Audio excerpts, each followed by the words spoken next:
నేపాల్ ఒక సంచలనమైనటువంటి నిర్ణయం తీసుకుంది. తన రూపాయి నోటు మీద ఉన్నటువంటి ఆ లిప్ లేకు, కాలాపాని, లింపియాద్ర ప్రాంతాలని అంటే తన యొక్క మ్యాప్‌లో ఈ యొక్క 3 ప్రాంతాలని తీసేసి అక్కడ వాళ్ళకి చారిత్రక కట్టడమైనటువంటి బౌద్ధ మఠ పీఠం యొక్క చిత్రాన్ని అయితే వేయడానికి నిర్ణయం తీసుకున్నారు. దీనికి సంబంధించి క్యాబినెట్ కూడా ఆమోదం తెలిపింది. ఎందుకంటే ఈ కొత్తగా ఎన్నికైనటువంటి బాలేంద్ర షా ప్రభుత్వం మొదటి నుంచి కూడా ఈ విషయాన్ని ప్రస్తావించింది.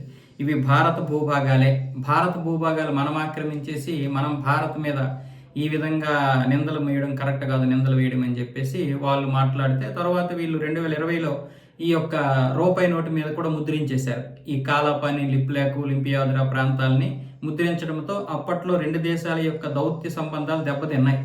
తర్వాత ఇప్పుడు బాలేంద్ర షా వచ్చి ఇంతకుముందే డైరెక్ట్గా ఇది పబ్లిక్గానే బహిరంగంగానే విమర్శించాడు. ఈ 3 ప్రాంతాలు భారతవి కదా, మన యొక్క మ్యాప్లో ఎలా చూపిస్తారని చెప్పి అడిగారు. ఇప్పుడేమొచ్చేసి రూపాయి నోటు మీద తొలగించేస్తున్నారు.